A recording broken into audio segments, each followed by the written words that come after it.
Assalamualaikum warahmatullahi wabarakatuh. Pada hari ini kami akan berbagi tips kembali, yaitu mengenai cara memberikan pembelajaran kepada anak.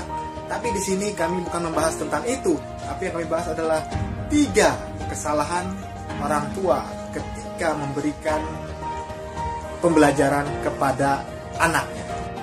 Sebelum kami berikan 3 kesalahan orang tua dalam memberikan pelajaran kepada anaknya, jangan lupa berikan subscribe kalian.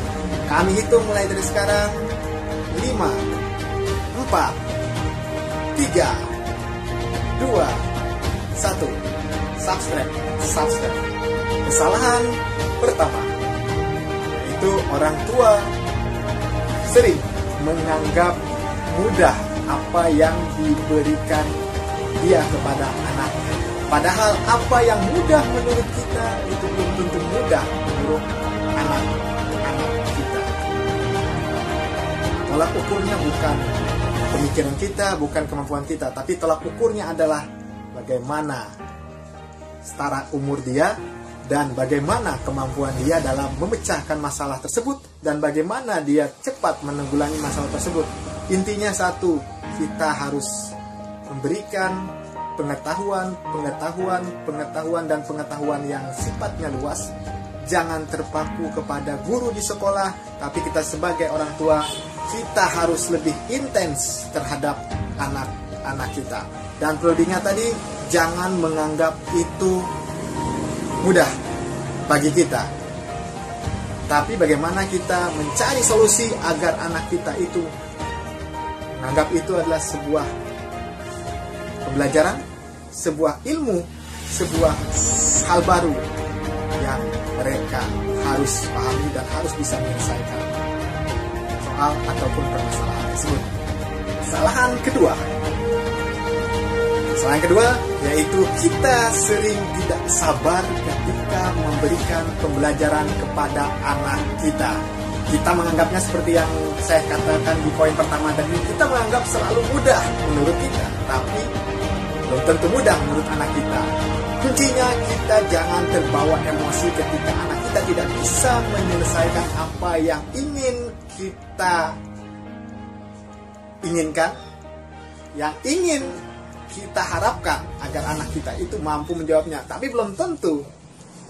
Terkadang yang kata saya tadi mudah menurut kita ternyata sulit menurut mereka dan tidak sesuai dengan pemikiran kita, dan pada akhirnya kita terbawa emosi. Ketika kita emosi, disitulah kegagalan kita dalam mendidik anak kita. Bahkan itu bisa disebut dengan kesalahan besar ketika kita tidak sabar menghadapi hal tersebut. Kesalahan ketiga, terkadang orang tua inginnya anaknya selalu perfect, ingin anaknya selalu hebat, ingin anaknya selalu nomor 1 di antara yang lain. Itu adalah prinsip yang bagus menurut saya, tapi perlu diingat, ketika dia sudah berjuang, itu adalah usaha yang dibuat oleh dia, yang berproses. Menurut dia, jalan untuk dia menuju sukses, jalan untuk dia menyelesaikan sebuah permasalahan, itu kita harus hargai. Ketika kita marah, ketika kita tidak puas dengan hasil, itu boleh. Tapi jangan sampai itu menjadi cambuk yang menyakitkan bagi dia dan membuat dia nanti pada akhirnya menjadi down dan tidak mau lagi berusaha untuk maju. Karena apa? Sedikit-sedikit dia takut salah, takut disalahkan, takut apa yang dia kerjakan itu nanti akan berakibat orang tua akan menjadi marah dan akhirnya orang tua akan menjadi benci kepada dia. Dampaknya apa? Anak tersebut tidak berani mengambil keputusan. Jadi perlu diingat, sebelum dan sesudah. Ketika dia sesudah menyelesaikan, itu jangan sampai disalahkan. Hargai apa yang sudah dikerjakan oleh dia.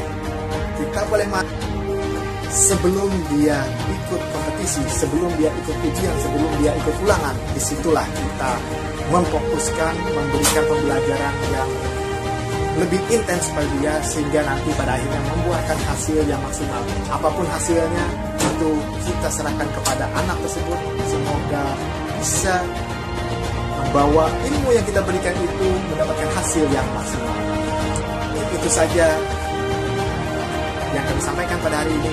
3 kesalahan yang dilakukan oleh orang tua ketika memberikan pembelajaran kepada anaknya.